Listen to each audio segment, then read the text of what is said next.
We'll now be joined by a correspondent who also was on ground to cover the protests outside the National Assembly. Joshua Imarayi, good morning. How are you feeling today?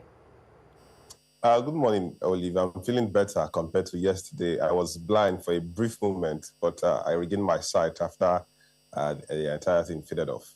I was so sad that, you can say once I was blind, now I can see, but for the wrong reasons. Joshua, let's talk about, the chemical. Mr. Dalong said he did not believe that this was actual tear gas, that he believes that it was something more. Do you agree with this as well? Well, I sort of buy into that sentiment because from the feel of the tear gas, the moment it was shot in the air, it was actually dispersed in the air and it circulated within minutes. And not like the usual tear gas we've experienced most times, but this one has some sort of piercing feel on the skin. You could feel your skin peppery. For a brief moment, I lost my breath, I lost my sight. I couldn't move. I couldn't place my hand on what was wrong. I was asking myself if this was the regular tear gas we know the police force shoot. But one thing we saw yesterday was that when this particular tear gas is shot in the air, it comes out with flames. That immediately the canisters leave that gun, that's the shooting gun, it comes out with flames. So I don't know if this is the same tear gas that we all know, but this is a different ballgame.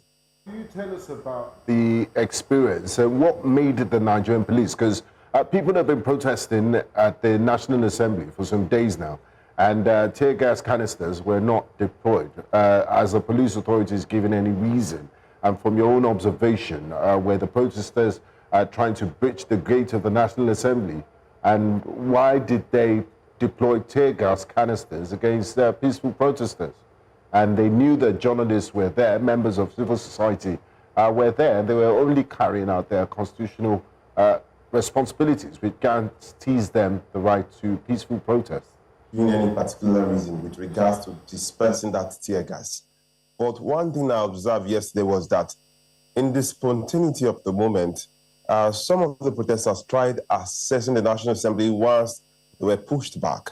The gates were locked, chained. But however, when a vehicle tried accessing the National Assembly, the gates were open. And in the whole process, some of the protesters wanted to follow the vehicle and run inside the National Assembly complex. That was when the tear gas was shot in the air. I can tell you for sure that some of the demonstrators tried accessing the National Assembly. They even tried scaling the fence. That's the gate itself. They tried scaling the fence.